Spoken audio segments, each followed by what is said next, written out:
Aquí les muestro el estado de la función main, tal y como lo dejamos al final de la clase pasada.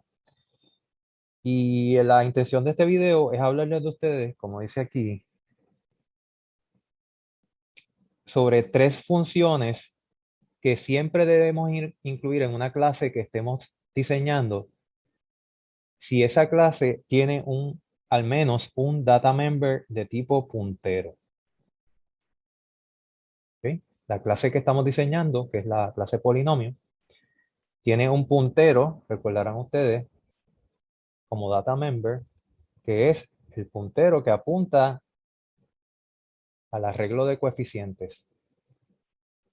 Pues dado que nuestra clase tiene ese data member tipo puntero, hay tres funciones elementales que debemos incluir en nuestra implementación.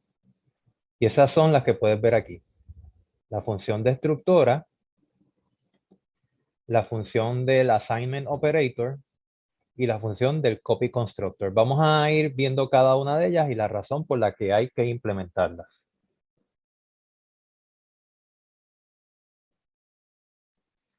Comenzamos con la función de destructor.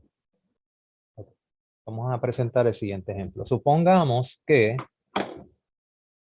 como parte de main, nosotros invocamos una función llamada foo y esa función dentro crea un objeto de tipo polinomio. Vamos a decir que ese objeto se llama A y se imprime ese objeto, perdón, se imprime el resultado de la función toString de A y ya se termina la función. ¿Ok? Eso pues, es una función sumamente inútil, pero la quiero utilizar para ilustrarles algo. Ok, pues vamos a suponer que invocamos esa función que acabamos de crear y yo por ahora voy a borrar todo esto, ¿ok? Para concentrarme en esa invocación. Simplemente voy a invocar esa función desde main y ya, quiero ilustrarles algo. Ok, vamos a seguir paso a paso lo que realiza esa función. Sí, la función main. Ok, main invoca a foo. En foo se crea ese objeto llamado A. Así que en memoria se separa espacio para ese objeto llamado A. Tú sabes que el constructor default le pone 4 en size y el puntero de los coeficientes, del arreglo de coeficientes, que viene, le crea un arreglo de tamaño 4, pone ese puntero a apuntar a ese arreglo y le asigna un 1 a cada uno de los lugares. ¿Ok? Chévere. Todo bien. Pues entonces llegamos a esta instrucción, imprimimos, ahí saldría en el terminal x3, x a la 3, x más x a la 2, más x más 1, y se terminó la función. Y entonces vamos a regresar a donde nos habíamos quedado en main. Pues mira lo que pasa. En este punto que está aquí, cuando se termina la función foo, los objetos y variables locales que se habían declarado en esa función, en nuestro caso es el objeto A.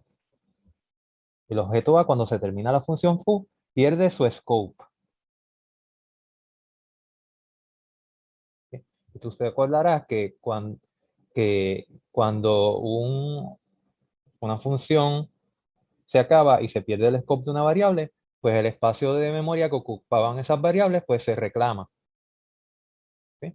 ¿Qué quiere decir? Que a partir de ese punto, el espacio en memoria que ocupaba en este caso el objeto A, pues se reclama y se puede utilizar por otras cosas. Así que eso en términos de este ejemplo significaría que el espacio que ocupaba A, es decir, este bloquecito que yo representé aquí, pues ya se reclamó y puede ser utilizado por otras cosas, por otras variables u otros valores con los que trabaja el programa. Pero fíjate que yo no he tachado esto que está acá.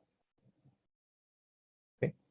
Se reclamó el espacio que utilizaba el objeto A, pero el arreglo al que él apunta, ese no se reclamó y tampoco se reclama automáticamente. ¿Ok? Así que técnicamente me estoy regresando a la función main, dejando esto guindando en memoria, sin tener siquiera con qué hacerle referencia, porque el único puntero que hacía referencia a ese arreglo, lo borré, lo perdí porque perdió su scope, ese objeto. A eso se le llama, a eso de dejar pedazos así en memoria, especialmente la memoria que he reservado dinámicamente, dejar pedazos así reservados a los que ya no tengo ningún acceso, a eso se le llama un memory leak. ¿Ok? Y yo quiero evitar a toda costa ese tipo de situación, porque si lo hago mucho, pues entonces estoy dejando muchas cosas en la memoria heap que no puedo utilizar y me están ocupando espacio innecesariamente. ¿Ok? Podría llegar el punto en el extremo de que reservamos tantas cosas en el heap y no las no nos ocupamos de desreservarlas, que podríamos llenar el heap de cosas que ya no estamos utilizando realmente. ¿Ok? Yo quiero evitar a toda costa ese tipo de situación de dejar cosas en el heap a las que yo no tengo acceso. Quiero evitar los memory leaks. Pues una manera de evitarlo es asegurándose de que cuando el objeto pierda su scope, cuando los objetos pierden su scope, una de las funciones que invocan automáticamente es al destructor que ya ha sido definido para la clase de ese objeto. Así que miren cómo yo voy a resolver eso.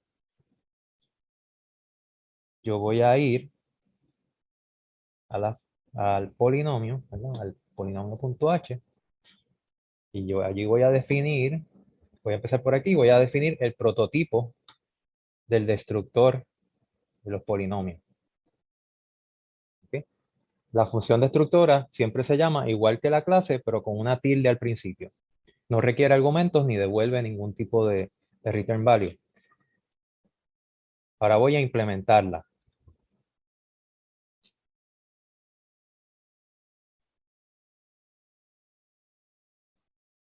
Voy a implementar. Y que me pregunto, ¿qué es lo que yo quiero que se realice cuando sea invocada esa función? Pues esa función se invoca automáticamente cuando el objeto pierde su scope. Es que yo quiero asegurarme, antes de que se desaparezca ese objeto, quiero asegurarme de que esa memoria que había sido reservada para el arreglo sea devuelta, sea desreservada. Y el comando que se utiliza para desreservar memoria dinámicamente reservada en C++ es el comando delete. Como es un arreglo, tengo que utilizar esos brackets y después tengo que poner el nombre del puntero que que está siendo utilizado para apuntar a esa memoria dinámicamente reservada. Recordarán ustedes que cada objeto, ¿verdad? Tiene, además del size, tiene ese puntero llamado coef, que es el que me apunta a ese arreglo. Pues antes de que sea reclamada la memoria del objeto A, se invoca el destructor y ese destructor lo que hace es que desreserva, es decir, devuelve esa esa función no, esa memoria para que pueda ser utilizada para otras cosas. Así que ahora técnicamente hemos devuelto, ¿verdad? Si tenemos bien definida el destructor, la función destructor, estamos devolviendo el arreglo y después automáticamente al perder el scope se reclama la memoria que estaba utilizando el objeto. Y ahora entonces ya no tenemos, al haber definido correctamente ese destructor, ya no tenemos un memory leak.